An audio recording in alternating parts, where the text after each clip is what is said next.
ازيكم يا حبايبي؟ عاملين ايه حبايب مطبخ بودي وماسة؟ النهارده ان شاء الله جايبين زي ما عودنا في مطبخ بودي ان احنا بنعمل الحاجات البسيطه اللي ما بتكلفناش كتير، وبنعمل الحاجات المهمه لكل بيت، وان شاء الله بتبقى اسهل الطرق وتعجبكم. النهارده ان شاء الله هنعمل الفول المدمس، طبعا كلنا عارفينه، بس انا هعمله بطريقه خفيفه وظريفه كده برضو، وان هي ما تغلبكيش، ومع بعض عمرك ما هتبطلي بقى تعمليه في البيت ان شاء الله.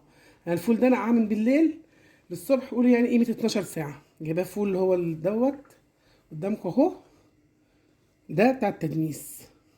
طبعا انت غاسله ايدك قبل ما تشتغل في المطبخ ب 20 قوطه، حبايه طماطم واحده بس، عدس معلقتين كبار، معلقه رز صغيره.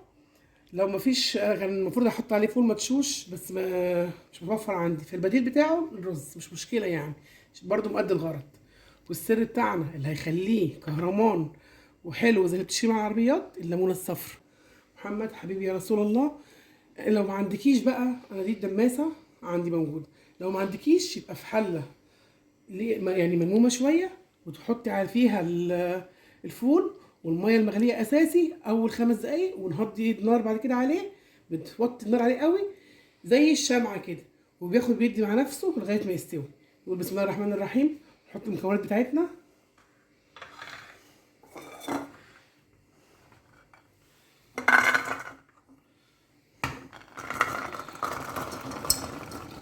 انا كنت غسلاه ونقعاه.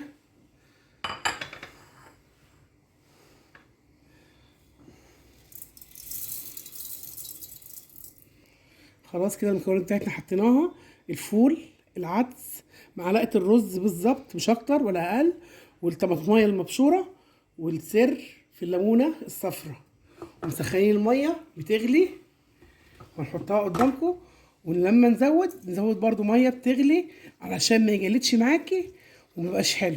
احنا جايبالك كل اسرار الفول بتاع العربيات بتكاته، عشان تمشي واحده واحده وتعمليه، وان شاء الله مش هتبطلي طريقتنا.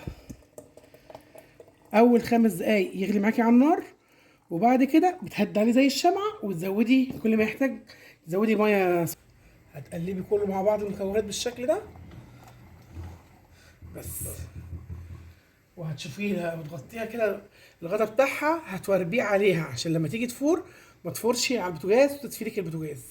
انا بالنسبه دي ملهاش غطا، لان دي بتاع حماتي الله يرحمها، وحاجه كده من زمان وانا محتزيه بيها، مش عايزه افرط فيها، فحاجه يعني من ريحه حماتي وانا بحبها، فبحب حاجتها يعني الحمد لله. فدي انا هحط عليها حاجه يعني ايه، موفقه لها حاجه كده احطها بيها واغطيها بيها. انا بالنسبه لي عندي طبق هحط عليها كده بالشكل ده كده، انا مش هغطيها قوي عشان يطلع البخار حب، او اي حاجه غطا عندك صغير اهو. شايفين الحته اللي أنا سايباها دي اهي، عشان تطلع البخار بتاعها، ما تفرش على النار 5 دقايق بالظبط، وههدي عليها. وكل ما تحتاج ميه هنديها، وتفرجوا على فول العربيات، وعمرك ما هتبطليه بطريقتنا ان شاء الله. وكل حاجه سهله في بيتك، ودبري ولمي واعملي الحلو في بيتك، ما تشتروش من بره. اهو الفول بيغلي معانا تمام، والعمليه زي الفل هي شغاله كويسه. هنهدي عليه بقى النار خالص، وهتسيبه على نفسه، وهتاكلي احلى شويه فول مدمسين، ويعني حاجه عجميه كده زي ما بيقولوا. شويه لما يتدمس ونرجع مع بعض تاني. خلاص الفول بتاعنا الجميل خلص، هوريكم بقى المعلقه اللي عامله زي الكهرمان، قولوا لي ايه رايكم. هعمل لكم بقى التكه بتاعتي انا، عشان خلاص بقى هنلم الفول. معلقه دقيق، ونص معلقه كركم، وهنزل بيها على الفول عشان يلموا. قلت لكم جايبه لكم بتاع المحلات المشهور بتكاته وحركاته، وهنشوفوا بقى هيبقى عامل ازاي الجميل ده. رمضان غير رمضان، اعملي حاجتك في بيتك بنظافه، اعمليها. خلاص دقيقتين هياخد غلوه كده، وهعمله قدامكم بالليمون، وهوريه لكم عامل ازاي. طبعا هو واضح بيتكلم عن نفسه. شايفين جماله؟ الطماطميه اللي حطيناها المبشوره اهو، غلوتين واروح حاطينه قدامكم. وده ما شاء الله على فكره ربع كيلو، عشان الدماسه بتاعتي ما تاخدش اكتر من كده. انا قلت لكم دي بتاعت حماتي اللي هي امي التانيه، دي انا محتفظه بيها. انا ممكن اجيب واحده كبيره، بس انا دي يعني انا بحبها جدا عشان من ريحه حماتي. ادي الفول بتاعنا اهو لما خلص، شايفين بيتهرس ازاي معاكي بسهوله. الفوله دايبه وجميله. حط عليها الليمون، ولا اجمل ولا اروع من كده.